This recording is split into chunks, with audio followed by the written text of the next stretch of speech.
Hello, my name's Vince Sheehan, and today I'd like to talk about Butch Cassidy and the Sundance Kid, the 1969 film directed by George Roy Hill and starring Paul Newman, Robert Redford and Catherine Ross. And I'd like to go through this film discussing how it's put together, as well as some of the themes that crop up in this popular film. Now, the film really is in 5 acts. Before the 5 acts, we have the titles, and the titles, quite charming, have this silent film showing the activities of the Hole in the Wall gang, which of course Butch Cassidy leads, and they're holding up a train, etc. It's kind of a foretaste of what we're going to get in the film. Then eventually we get to the first act, and the first act is bookended really by 2 robberies of the same train, the Flyer, and in these robberies Butch Cassidy and the Sundance Kid with the rest of the Hole in the Wall gang decide to hold up these trains, steal the money, and quite humorously it's the same security guy on both journeys. And the second robbery, they blow up too much dynamite and the whole thing goes up. And also Butch Cassidy's authority is challenged by one of the other members of the Hole in the Wall gang. And in between these 2 robberies, we're introduced to Etta, who is the Sundance Kid's girlfriend, but it turns out that she's quite taken with Butch Cassidy as well, as he is with her, and there's a bit of a love triangle. And it's here, whilst Butch Cassidy and Etta are on a bicycle, that we hear the famous Raindrops Keep Falling on My Head song by Burt Bacharach, lyrics by Hal David, and Burt Bacharach provides the music for the film, quite a nice score. But Raindrops Keep Falling on My Head, of course, has a life of its own.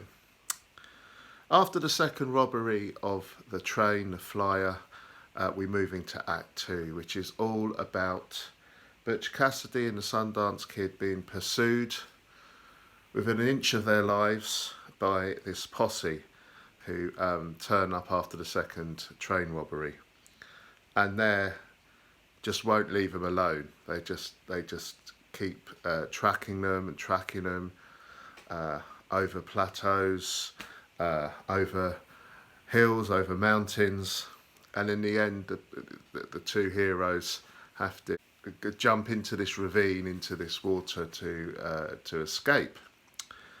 And it's here in the film that we're really getting a sense of the 2 main characters getting to know each other. They have this witty repartee about them, this badinage, which is utterly charming, you know, and a lot of that, of course, is down to the on-screen chemistry between Paul Newman and Robert Redford, who play their parts brilliantly. Paul Newman being the slightly older, wiser character, but Robert Redford being, you know, a bit younger. He's the guy he's the great shot. He's got a certain dangerous edge to him. And then we have this transition. They realise they can't escape, these guys. It's headed by this guy called DeForest, who's like a real tough sheriff character. So they decide to head off to Bolivia, which Butch Cassidy talked about a bit earlier on in the film. But it seemed to be more of a pipe dream than anything. Well, now they decide to take the money they've stolen, head off on this luxury cruise over to Bolivia. And this is a charming transition in the film. We have this moment where, over these sepia stills, we can plot their voyage over to Bolivia. Quite a nice break in the film. And then we're into Act 3, and they're up to their old tricks in Bolivia, robbing banks. They're not taken with the country when they get there, particularly the Sundance Kid. But eventually they get back in their own ways, and they start to practice their broken Spanish, and they start robbing the banks in, you know, sometimes quite humorous ways. And but then in Act 4 they decide to go straight, because they realise that this guy DeForest has tracked them all the way to Bolivia, and they know that he won't let them go. So they decide to go straight. If they go straight, there's nothing he can do about it. So they try and get a job in a mine, where we have this character played by Strother Martin, who of course was in Cool Hand Luke a few years earlier with Paul Newman, and they're helping protect his takings for the mine. But if they're attacked by bandits, and they're forced really in the last act, Act 5, to go back to their ways as outlaws, to start robbing people again. And unforgettably, at the end of the film, they're in this village square surrounded by these armed Bolivian soldiers and their police force. And they go out, guns blazing, that famous shot right at the end of the film. And they have this, I suppose, a glorious death. I suppose they go out the way they would want to go out. So, Butch Cassidy and the Sundance Kid, a highly enjoyable film. You know, of course, very well regarded as well. The screen chemistry between Paul Newman and Robert Redford has been much commented on over the years. Repeated, of course, with The Sting by the same director a few years later.